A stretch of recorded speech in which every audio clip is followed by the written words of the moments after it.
নমস্কার বন্ধুরা, আজ আমি চলে এসেছি আরেকটা রেসিপি নিয়ে। আজকে বানাবো মালপোয়া। মালপোয়া বানানোর জন্য আমি এক বাটি সুজি নিয়ে নিয়েছি। বাটি মেপে বানালে পরে না মানে ভীষণ ভালো হয়, একদম পারফেক্ট হয়। এই বাটি মেপেই আমি চিনি দেবো। চিনিটা একটু কম দেবো, অতটা দেবো না।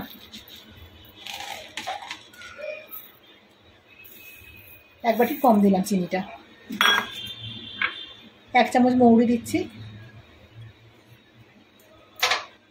আর কিছু কিশমিশকে আমি টুকরো টুকরো করে কেটে নিয়েছি, সেটাও দিয়ে দিলাম।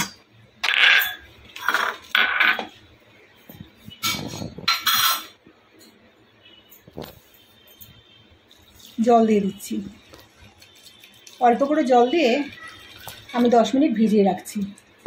সুজিটা ফুলে উঠবে, চিনিটাও গলে যাবে। এভাবে আমি ঢেকে রেখে দেবো। 10 মিনিট হয়ে গেছে ভিজিয়ে রাখা। এবার এক বাটি ময়দা নিয়েছি, ময়দাটাকে অল্প অল্প করে দেবো আর একটা ব্যাটার তৈরি করবো। একবারে কিন্তু দেবো না, ভালো করে মাখতে থাকবো।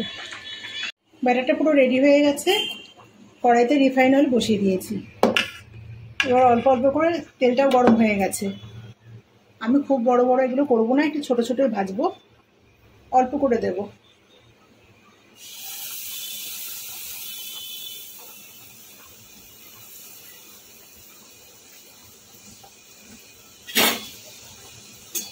গ্যাসের হিটটা কিন্তু একদম লোতে রাখবো।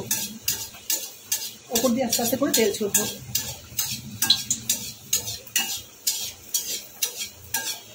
ফুলতে শুরু করেছে, এবার আস্তে করে উল্টে দেবো। ফুলো কত সুন্দর ফুলো ফুলো হয়েছে দেখুন।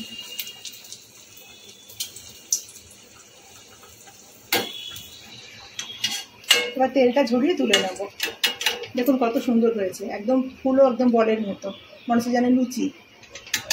দেখুন বন্ধুরা কি সুন্দর ফুলেছে, পুরো লুচির মতো ফুলেছে। আর ওপর থেকে কিন্তু একটু করে তেল ছিটাবো, আর কিছুই করবো না। আর গ্যাসটাকে কিন্তু হিটটা একেবারে লোতে রেখেছি, একদম লুচির মতো করবো। একটা পিঠ হয়ে গেলে পরে উল্টাবো। এক সাইড হয়ে গেছে, এবার আস্তে করে উল্টে দেবো।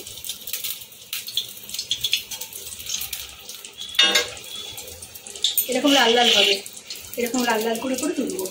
ভাজা দেখুন বন্ধুরা, সব মালপাগুলো ভাজা হয়ে গেছে, কত সুন্দর হয়েছে। মানে বাইরে থেকে একটু টানছে, ভেতরটা একটু নরম তুলতুলে, খুব সুন্দর হয়েছে খেতে। আমার মেয়ে তো খেয়ে বললো, মা দারুণ হয়েছে খেতে। এক বাটি সুজি আর এক বাটি ময়দা থাকলে কিন্তু দিব্যি বাড়িতে বানিয়ে নেওয়া যায়, আর মজা করে যত ইচ্ছে খাওয়া যায়। দেখুন কতগুলো হয়েছে, একদম সহজে, মানে সহজ রেসিপি। এর থেকে সিম্পল রেসিপি আর হয় না। তো রেসিপিটা কেমন লাগলো অবশ্যই কমেন্টে জানাবেন। রেসিপিটা ভালো লেগে থাকলে একটা লাইক দেবেন, আর নতুন বন্ধুরা আমার চ্যানেলটাকে সাবস্ক্রাইব করে আমার পাশে থেকো।